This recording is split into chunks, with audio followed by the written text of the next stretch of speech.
రాష్ట్రంలో తెలుగుదేశం పార్టీ అఖండ విజయాన్ని Telugu Desam party polit bureau సభ్యులుగా మీరు ఏ విధంగా చూస్తున్నారు సార్? అంటే ఆంధ్రప్రదేశ్లో అఖండ విజయాన్ని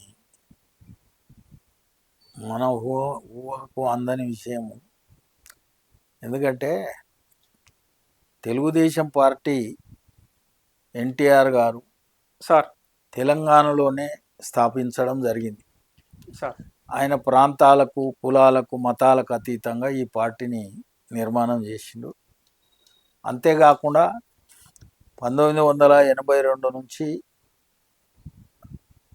లేదా 1956 నుంచి 2014 వరకు ఏ ముఖ్యమంత్రి, ఏ పార్టీ అధ్యక్షుడు కానీ ఉమ్మడి రాష్ట్రంలో 3 ప్రాంతాల్లో పోటీ చేసి గెలిచిన వాళ్ళు ఎవరు లేరు సార్. కానీ ఎన్టీ రామారావు గారు అటు రాయలసీమ, ఆంధ్ర, తెలంగాణలో పోరాటాల గడ్డ నల్గొండలో 38,000 మెజార్టీతోని ఎమ్మెల్యేగా గెలిచిండు సార్. అంటే ఆయన ఎప్పుడు కూడా ప్రాంతాల భేదం తీసుకురాకుండా, అంతేకాకుండా అన్ని మతాలను కూడా, అంటే అటు నటనా సాంప్రదాయం కానీ లేకుంటే పొలిటికల్ కానీ, అదేవిధంగా బ్రహ్మం గారి వేషధారణలో మరి ఊరికి దూరంగా ఉన్న వాళ్ళ గురించి కూడా చెప్పిండు. అందుకు ఈ దేశంలో అన్నిటికంటే చదువు ముఖ్యం. ఆ చదువు అనేది ఊరికి దూరంగా ఉన్న మాదిగలకు ఏదో సాధారణంగా పాఠశాల బడిలు స్వతంత్రం తర్వాత పెట్టిండ్రు, కానీ కేవలం ఎన్టీఆర్ గారు మరి 46 ఆశ్రమ పాఠశాలలు మంజూరు చేస్తే, చంద్రబాబు నాయుడు గారు వచ్చిన తర్వాత అన్ని నియోజకవర్గాల్లో ఉమ్మడి రాష్ట్రంలో ఆశ్రమ పాఠశాలలు పెట్టిండు. అంటే అది అద్భుతమైనటువంటిది. అంటే చదువు కొరకు బీదలకు ఇంపార్టెన్స్ ఇచ్చాడు. తర్వాత ఏమైందంటే 1947 కంటే ముందు మరి సంస్థానాలు 565 ఉన్నాయి సుమారు, ప్రిన్స్లీ స్టేట్స్. అయితే ఆ తర్వాత రాజ్యాంగం అమల్లోకి వచ్చిన తర్వాత ఈ వతందారి శిష్టాలు లేవు. కానీ తెలంగాణలో పోలీస్ పటేల్, మాలి పటేల్, పట్వారీ వ్యవస్థ కొనసాగింది. ఈ పోలీస్ పటేల్, మాలి పటేల్, పట్వారీ వ్యవస్థ ఉండడం వల్లనే తెలంగాణలో భూమి కోసం, భుక్తి కోసం, ముక్తి కోసం పోరాటాలు జరిగినాయి సార్. అవి 1946 నుంచి 51 వరకు జరిగినాయి. ఈ 56 వరకు 51 అక్టోబర్ నాడు రక్షిత కౌల్దార్ సిస్టమ్ కొద్దిగా బలోపేతం చేసినందుకు దాన్ని ఉపసంహరించుకున్నాం సార్. అక్కడికి వెళ్ళి నిజమైన స్వాతంత్రం ఎన్టీఆర్ వచ్చిన తర్వాతనే తెలంగాణలో స్వాతంత్రం లభించింది. అప్పటి వరకు లేదు సార్. అయితే ఇప్పుడే ఒక 154 సర్వే నంబర్ ఫరూక్ నగర్లో ఏముందంటే బక్కడు దేడ్ అని రాసింది సార్. అంటే దేడ్ అంటే మాది కానీ సార్, బక్కయ్య అనకుండా బక్కడు అన్నాడు. అది అన్ని కులాలలో కూడా అప్పుడు ఉన్నోళ్ళు అట్లా రాసారు. ఈవెన్ రెడ్డిస్ కూడా రాశారు. రెడ్డిస్కేమో అయ్యా అని రామయ్య, ఎల్లయ్య అని రాశారు. అంటే అధికారంలో ఉన్నవాడు ఏ కులస్తుడు కానీ అట్లా గౌరవం లేకుండా. అంటే ఇటువంటి అన్నీ కూడా ఎన్టీఆర్ వచ్చిన తర్వాత రాజకీయ చైతన్యం, అదేవిధంగా మహిళల సాధికారిత, అంతేకాకుండా ఎమ్మెల్యే అంటే శాసనసభలో ఏసీల కిందనే ఉండడం కాదు, నీవు పల్లెలకు దగ్గర, ప్రజలకు దగ్గర ఉండాలని మండల వ్యవస్థ తీసుకొచ్చి మరి ప్రభుత్వాన్ని నియోజకవర్గానికి కాకుండా మండలానికి తెచ్చాడు. దాన్ని చంద్రబాబు నాయుడు గారు గ్రామానికి తీసుకొచ్చాడు, అంటే మన గుమ్మం దగ్గరికి తీసుకొచ్చాడు. అయితే నేనేమంటున్నంటే తెలుగుదేశం అనేది ఏదో వీక్ అయింది, బలహీనం అయిపోయింది, మళ్ళా రాదు అనే పాయింట్ ఎందుకు వచ్చిందంటే తెలంగాణ అంశం తీసుకొచ్చారు కొంతమంది, అందులో అనేక మంది ఉన్నారు. అయితే దీంట్లో ఏంటంటే సాధారణంగా ఇండియన్ కాన్స్టిట్యూషన్ ప్రకారంగా మనం ఓట్ల కొరకు భయపడుతున్నాం కానీ రాజ్ ఈడ రాజధాని ఉన్నది. సార్ రాజధాని ఉన్న చోట ప్రత్యేక రాష్ట్రం అడిగినాం. సార్ అంటే సాధారణంగా మన దాంట్లో ఎప్పుడే కానీ కొన్ని రాష్ట్రాలు అడిగినప్పుడు ఇది రాష్ట్రము పాతది, పేరు కొత్తది. ఆ రాష్ట్రం కొత్తది, పేరు పాతది. ఇది పరిస్థితి. అంటే ఆంధ్రులందరూ కూడా మరి కొంతకాలం కర్నూలుకి వచ్చారు, అక్కడికి వెళ్ళి ఇక్కడ వచ్చారు, ఇక్కడికి వెళ్ళి మళ్ళా అమరావతి పోయినారు. అమరావతి పోతే చంద్రబాబు నాయుడు గారు ముఖ్యమంత్రిగా చెట్టు కింద బస్సులో కూర్చొని పరిపాలన చేసిండు. తర్వాత మరి ఏనాడు లేని విధంగా అంటే ఇక్కడ అధికారంలోకి వచ్చిన ఆయన తెలుగుదేశంలో ఉన్న నాయకులనందరినీ కూడా తన పార్టీలో కలుపుకున్నాడు. నిజంగా పాత రాష్ట్రం కొత్త పేరు మీద తెచ్చుకున్నప్పటికి కూడా ఇది ఉట్టిగానే రాలేదు సార్.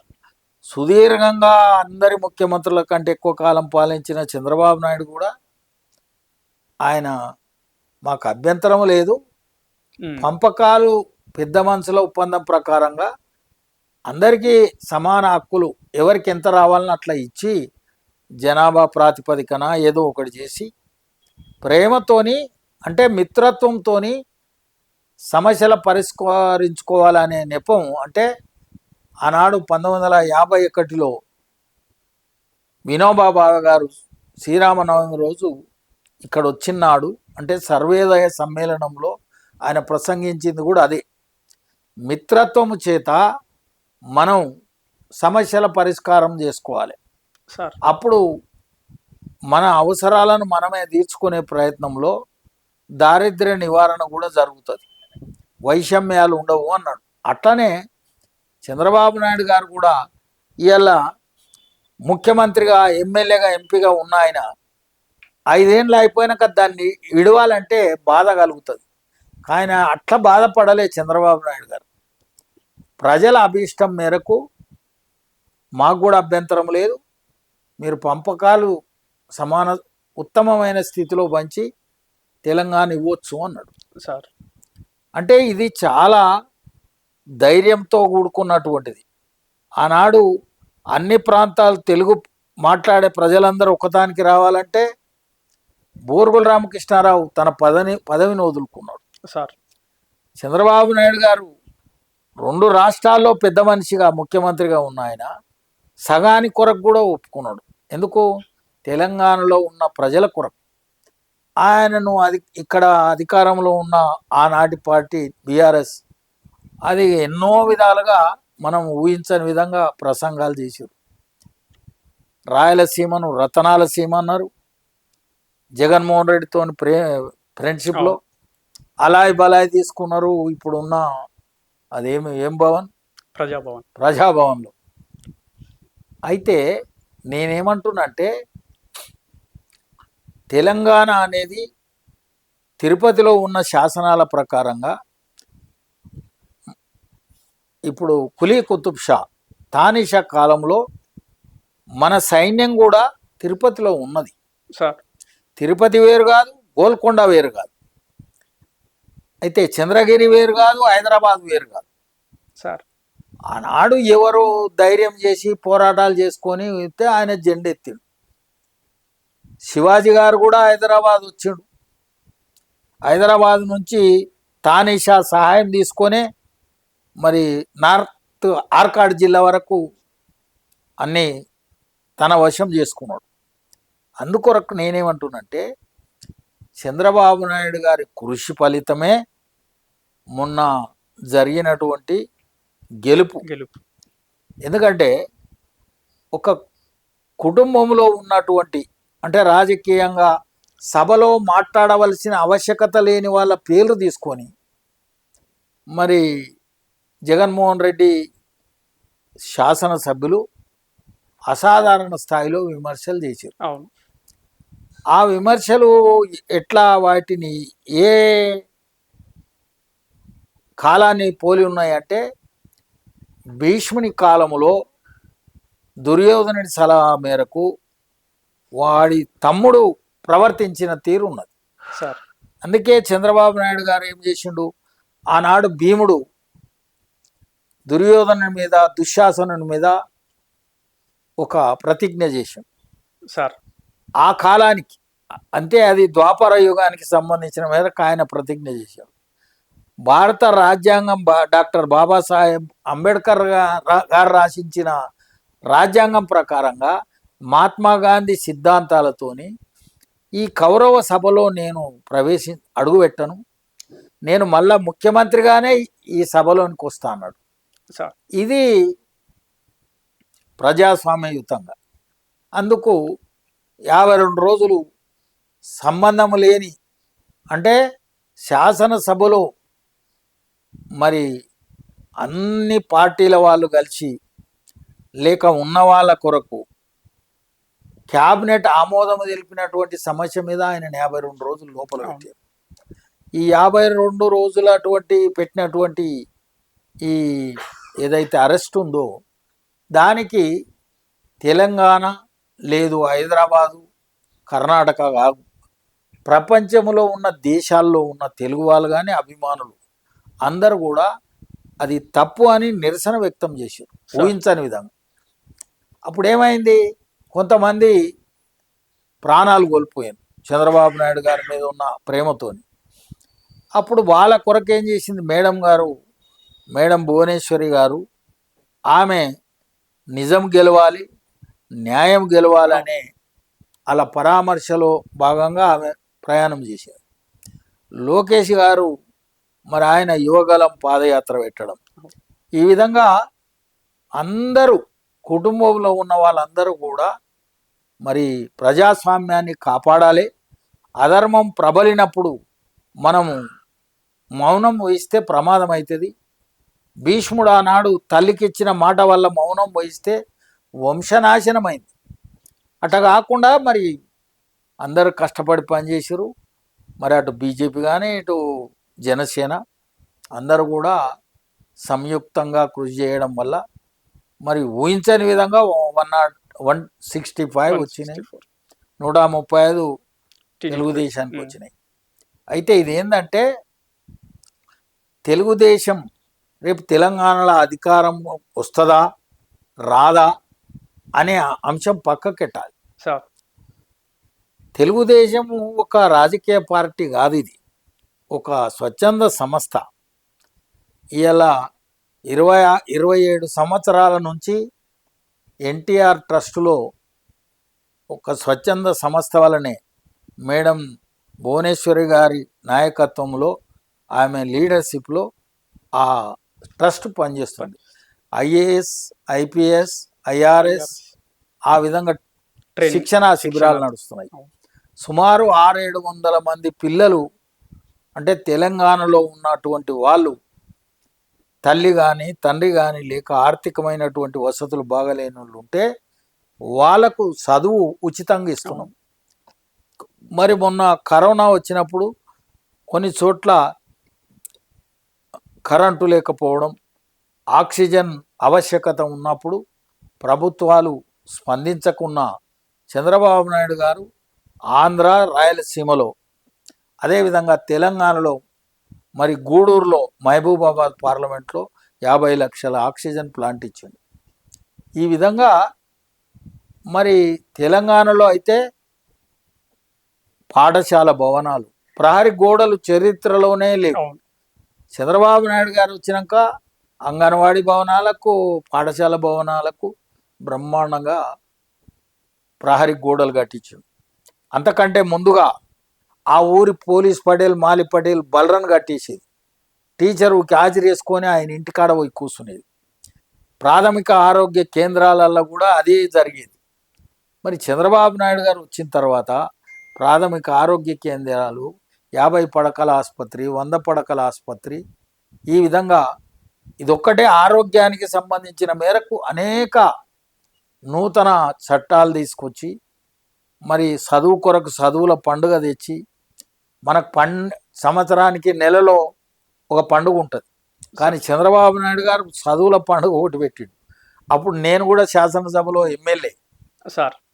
అయితే అక్షర కిరణం, అక్షర సంక్రాంతి, చదువుల పండుగ, బ్యాక్ టు స్కూల్, మళ్ళీ బోడికి ప్రోగ్రాం, ఈ విధంగా అనేకం చేసిండు. ఇది ఒక్కటే కాకుండా సెక్రటేరియట్ సుమారు 1,25,000 ఫైళ్ళు ప్రతి టేబుల్ దగ్గర పోయి అవి క్లియర్ చేసినటువంటి ముఖ్యమంత్రి ఒక చంద్రబాబు నాయుడు గారు. మరి మహబూబ్ నగర్లో అయితే 52 సార్లు పర్యటించిండు. సార్. పదవి పోయినాక కూడా 2014 కంటే ముందు 2012లో అక్టోబర్ 2 నుంచి మరి హిందూపూర్కి వెళ్ళి ప్రారంభించి మన దగ్గర రాజోలి బండ నుంచి మరి రంగారెడ్డి జిల్లా ఎండ్ వరకు 18 రోజులు పాదయాత్ర చేసింది. సార్. అంటే ఈ విధంగా చెప్తూ పోతే మనం స్వార్థం కొరకు కాదు, ప్రజల కొరకే పార్టీ ఉన్నది, ప్రజల కొరకే పనిచేస్తాం. అందువల్ల నేనేమంటున్నంటే ఇవాళ కాంగ్రెస్ వాళ్ళు ఎమ్మెల్యేలను తీసుకుంటున్నారు అంటే టీఆర్ఎస్ నాయకులు విమర్శిస్తున్నారు. మరి కష్టకాలంలో తెలంగాణ ఇచ్చిన తర్వాత కూడా 15 మందికి గెలిపించారు. అవును. తెలంగాణ ప్రజలు ఈ 15 మందిని కూడా కేసీఆర్ తీసుకుపోయాడు. తర్వాత 18లో 2 గెలిచారు, వాళ్ళను కూడా తీసుకుపోయారు. ఈ 15 5 ఏళ్ళు అయినాక 2 17 మందిని మా వాళ్ళని తీసుకుపోయారు. అప్పుడు జ్ఞాపకం రాని రాజ్యాంగం, అప్పుడు అమల్లో లేనటువంటి అంశం ఇప్పుడు ఆయనకు మతికొస్తుంది. కేటీఆర్ ఏమన్నాడంటే చంద్రబాబు నాయుడు గారికి మేము సుమారు షాద్నగర్లో 52 రోజులు క్యాడర్ నిరాహార దీక్షలు చేసాం. 52 రోజులు. అయితే ఆ 52 రోజుల్లో చివరికి ఎలక్షన్ వచ్చింది. అంత లోపల అప్పుడు ఏం చేశారంటే షాద్నగర్ ఆర్డీఓ నాకు నోటీస్ పంపాడు, ఎంబడే కాల్ చేయండి అని. సార్. టెంట్ కాల్ చేశారు, కానీ గొడుగులు పట్టుకొని కూర్చున్నాం. సార్. అంటే నేనేమంటున్నంటే ఆ ఇంటి పంచాది ఇంటి కాడేందుకు, ఆడ చూసుకోవాలన్నాడు కేటీఆర్. మరి రేపు రాబోయే కాలంలో ఆయనకు కూడా సమస్యలు వస్తే ఎవరైనా అభిమానులు ఉంటే వేరే రాష్ట్రంలో కూడా చేయకూడదని అంటాడేమో చూడాలి. అది ఇట్లా మొన్న అయింది కదన్న, అది లిక్కర్ స్కామ్ గురించి ఇష్యూ అయితే అక్కడ వేస్తే అప్పుడు మన వాళ్ళకి ఇట్లా కౌంటర్ ఇచ్చారు కదా, తెలుగుదేశం పార్టీ నుంచి ఇట్లా కౌంటర్ ఇచ్చారు కదా. ఇప్పుడు వాళ్ళ కౌంటర్లకు లేక వాళ్ళ జవాబులకు వాళ్ళ ప్రశ్నలకు మన మీద ప్రజల నమ్మకం ఎక్కువ ఉంది. కేసీఆర్ ఏం మాట్లాడినా ఎవడేమన్నాడు, కానీ తెలుగుదేశం పార్టీ నాయకులు మాట్లాడితే ఏమంటారంటే వాళ్ళంటే ఎట్లయినా మాట్లాడతారు, మీరెట్లా అంటారు అంటారు. ఆయన ఏమన్నాడు ఒకనాడు, కోటికాడ నిలబడితే పుంటికూర అంటే తెలంగాణోడు, గోంగూర అంటే ఆంధ్రోడు అన్నాడు. మరి ఆంధ్ర వాళ్ళ ఓట్లు ఆయన వేసుకోలేదా? కాలుకు ముళ్ళిరిగితే పంటితో తీస్తా అనలేదా? వాళ్ళకి టికెట్లు ఇవ్వలేదా? కాంట్రాక్టులు వాళ్ళకి ఇవ్వలేదా? అందుకొరకు నేనేమంటున్నంటే ఎన్టీఆర్ చంద్రబాబు నాయుడు గారు చేసిన అభివృద్ధి కార్యక్రమాలు, అభివృద్ధిని పక్కకు పెట్టిన అందరినీ ఆనందంగా జీవించే ప్రక్రియ ఏదైతే చేసిండ్రో అది కలకాలం ఉంటుంది. అందుకొరకు మరి నేను 46,000 మెజార్టీతో షాద్నగర్లో గెలిచిన.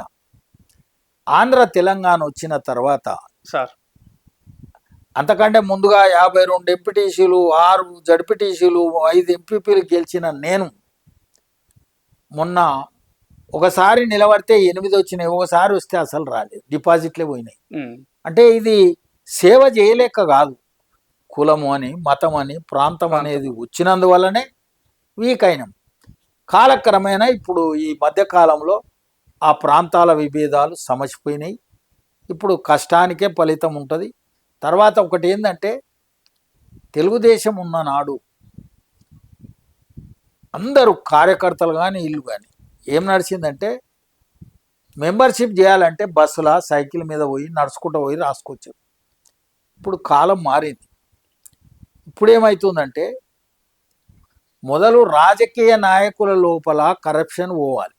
సార్ రాజకీయ నాయకుల లోపల కరప్షన్ పోతే ప్రజలు కూడా స్వచ్ఛందంగా ఓటు వేసి వాతావరణాన్ని కల్పించాలి.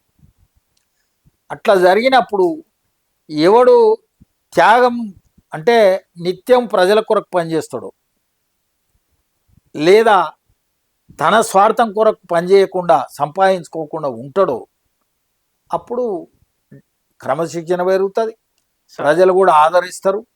ఇలా మంచోడు చెడ్డోడు అందరు కూడా ఒకటే ఘాటిన కట్టిండ్రు. అందుకొరకు నేనేమంటున్నంటే తెలుగుదేశం ప్రభుత్వం ఇక్కడ రావాలంటే తప్పకుండా ఎన్టీఆర్ ఆశయాలను చంద్రబాబు నాయుడు గారి నాయకత్వంలో ఇక్కడ కూడా మనం అందరం కూడా కలిసి పనిచేస్తాం. మనం పదవుల కొరకు చూడలే.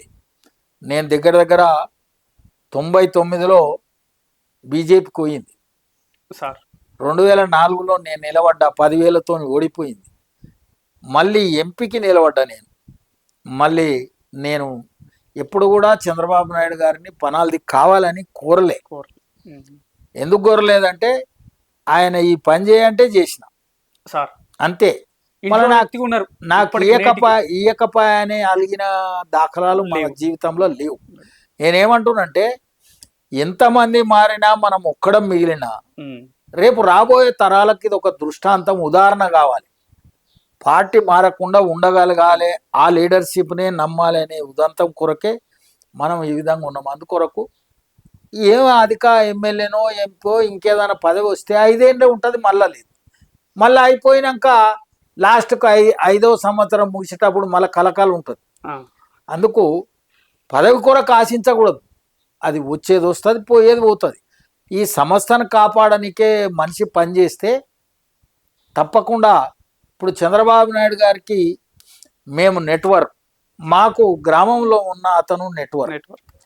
ఆ గ్రామంలో ఉన్న నెట్వర్క్ శాశ్వతంగా పార్టీ కొరకు, ప్రజల కొరకు, సేవకుని లేక, అన్న లేక, తమ్ముని లేక, తమ్మిని లేక, తండ్రి లేక, వయసును బట్టి పనిచేస్తే మాకు మంచి పేరు వస్తుంది సార్. మేము కూడా నిస్వార్థంగా పార్టీ కొరకు పనిచేస్తే చంద్రబాబు నాయుడు గారికి పేరు వస్తుంది. అంటే మనం ఇప్పుడు నిన్న మొన్న ఒక ఇండియా తప్ప ప్రపంచంలో అన్ని దేశాలు కూడా ప్రజాస్వామ్యం వద్దు అనేది కొద్దిగా మెజారిటీ ఉంది. అందుకొరకు మనకు 1947లో స్వాతంత్రం వచ్చింది.